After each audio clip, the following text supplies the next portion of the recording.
Hi, I'm the little prince. I came back to Earth and tried to see and discover everywhere. I am in Tehran now. I am the little prince of Persia. Let's go.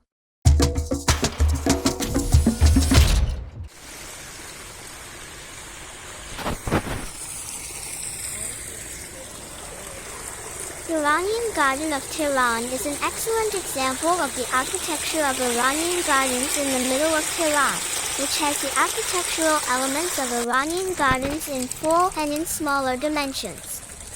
Ponds, waterways, fountains, mesh and brick structures and observing geometric symmetry are the characteristics of Iranian gardens.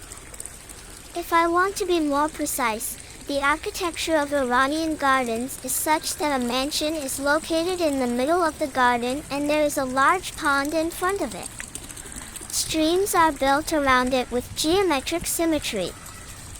In the Iranian garden, there are 150 to 250-year-old trees and beautiful birds such as parrots, minnows, woodpeckers, etc. live there.